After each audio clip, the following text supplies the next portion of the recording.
देखो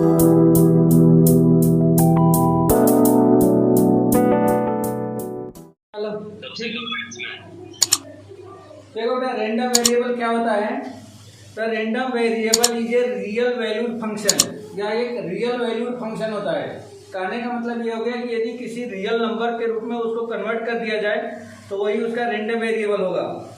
whose domain is the sample space of random experiment। तो इसकी डेफिनेशन में एक छोटी सी डेफिनेशन लिख देता हूँ। ए random variable is a real valued function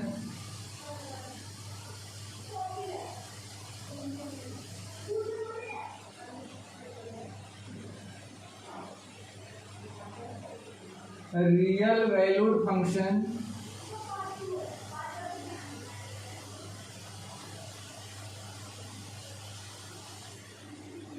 whose domain is the sample space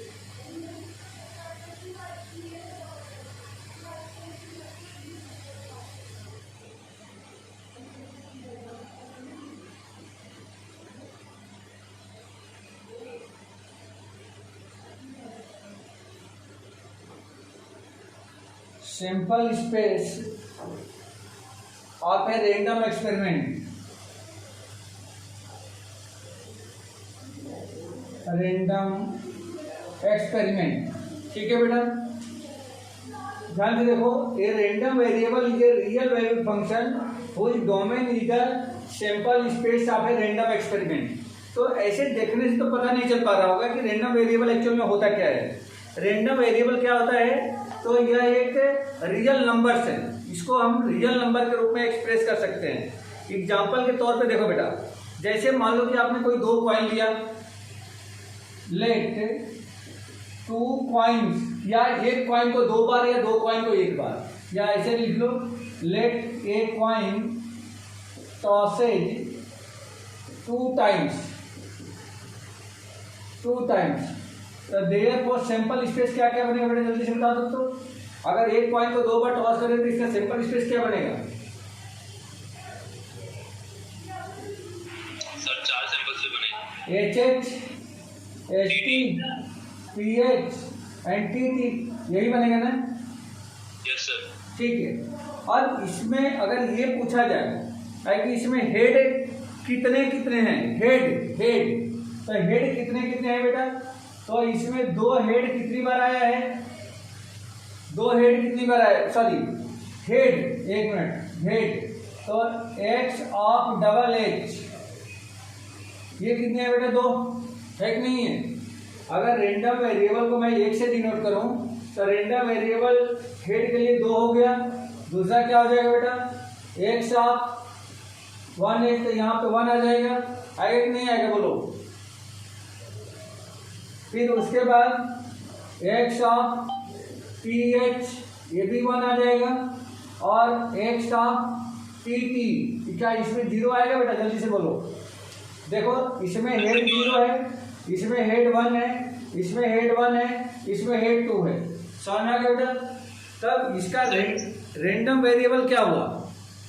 इसका रैंडम वेरिएबल क्या हुआ?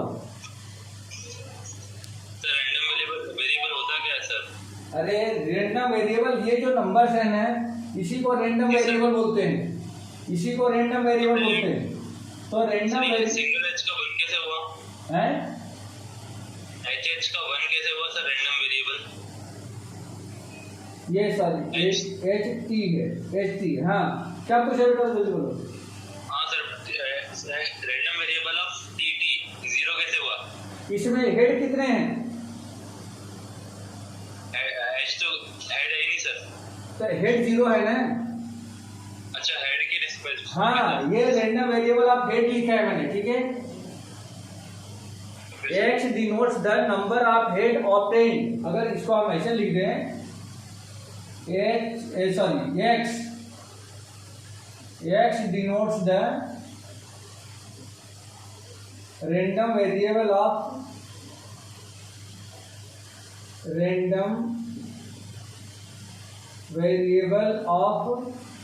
head denotes, तब ये हो जाएगा therefore।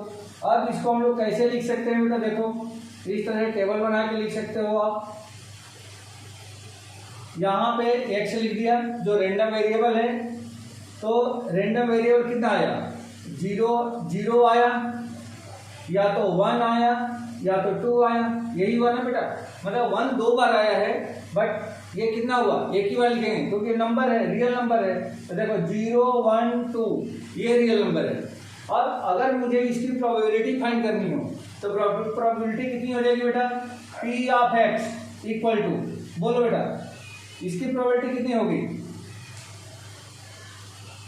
0 अपान में टोटल सैंपल स्पेस कितना है 4, तो कितना हो गया बेटा, ये 0 हो जाएगा, इससे कितना हो जाएगा 1 कितनी बार आया है, 0 एक बार आया है तो 1/4। 1 कितनी बार आया है, 2 बार, तो ये हो गया 2/4। और डबल हेड कितनी बार आया है, 2 बार आया सर, तो ये भी 2/4। और ये पूछा जा सकता है कि क्या ये रैंडम वेरिएबल्स हैं, 0 1 2 रैंडम वेरिएबल्स हैं।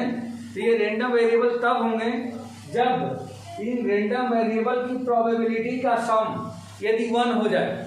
अगर इनके सारे रैंडम वेरिएबल की प्रोबेबिलिटी का सम अगर 1 हो जाता है तब तो ये रैंडम वेरिएबल्स हैं। अगर सम 1 नहीं होता है तो रैंडम वेरिएबल नहीं है। समझ आ गया, पहली क्राइटेरिया।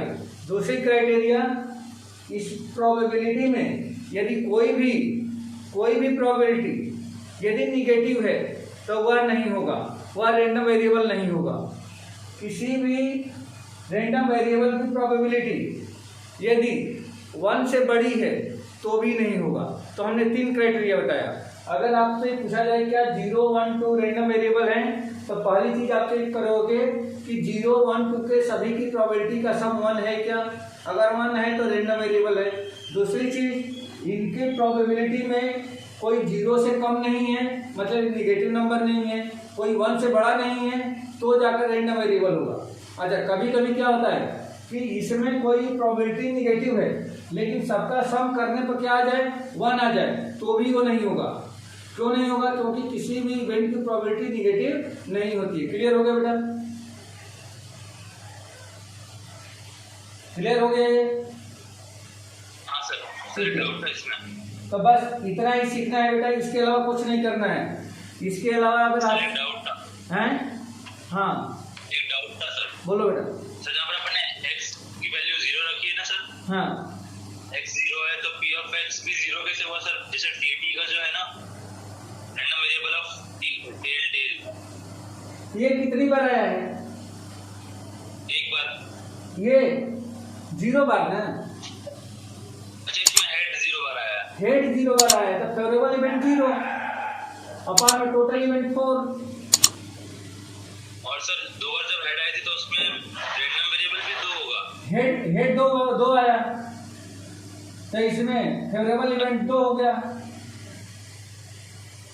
यहाँ पे एक बार आया तो हेड एक बार आया, लेकिन एक बार हेड जो है 2 बार आ रहा है, एक यहाँ पे आ रहा है, एक यहाँ पे आ रहा है। Okay sir, okay sir. चलो क्वेश्चन पे आ जाओ बेटा।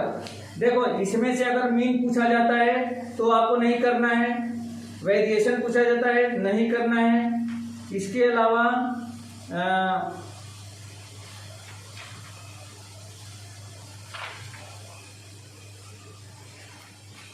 एक्सपेक्टेशन पूछा जाता है तो आपको नहीं करना है। वेरिएंस पूछा जाएगा तो भी नहीं करना है। ये सब डिलीट हो चुके हैं इस बार के लिए। अब आ जाओ बेटा 13.4, एक्सरसाइज 13.4 पे।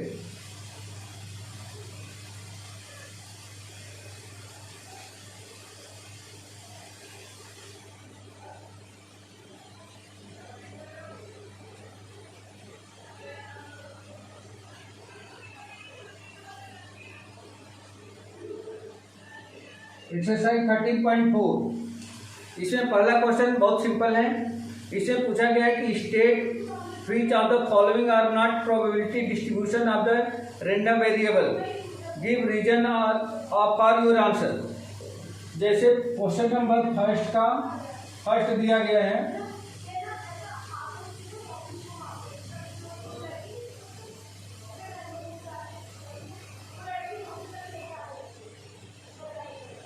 X and P of X. यहाँ पे 0 1 2 सेट